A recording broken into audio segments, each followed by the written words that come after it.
Sprintex. This morning's Jay Upton. Jay, good morning. Good morning, Andrew.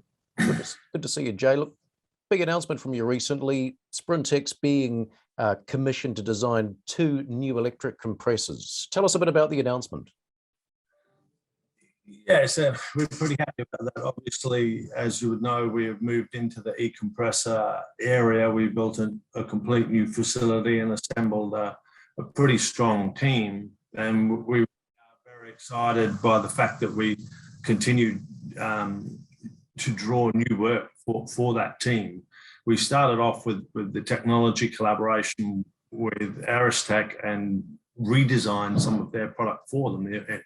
The original intention of that contract is we're going to manufacture the compressors for them, but we redesigned them and improved them. And off the back of that, they have now seen the value that we added to them. So they brought 2 new design contracts to us. Both of them are for leading automotive OEMs, global OEMs.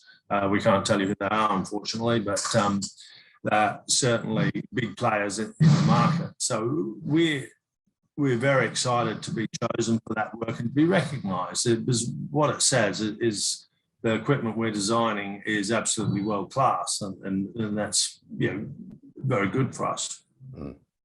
What can you tell me, Jay, about the contract terms? It's a fairly short contract, but something else about us is we're able to move quickly, so that they want this completed in the coming 12 weeks. The 2 compressors are different for different purposes and for different customers. One is an advanced 2-stage compressor for advanced hydrogen fuel cell operations. That will be a 4 kilowatt unit and ultra high speed.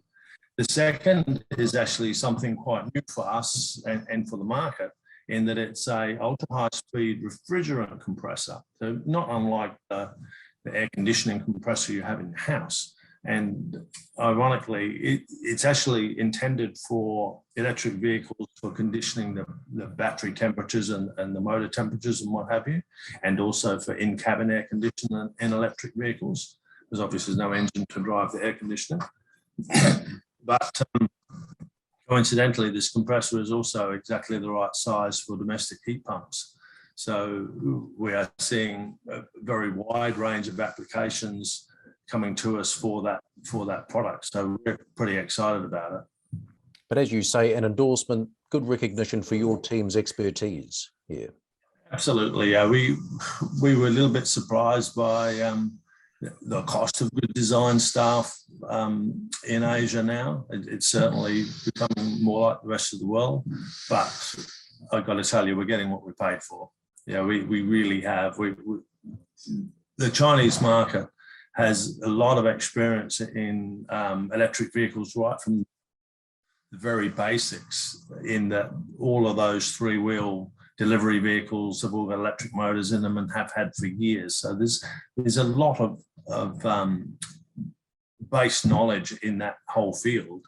And then when you move into automotive, of course, it's 650 automotive manufacturers in China. Every big manufacturer is manufacturing in China. And what people don't realize is 90% of every car you buy is actually the components are made in China anyway. It doesn't matter if it's a European car or an American car, there's a lot of components getting made in China.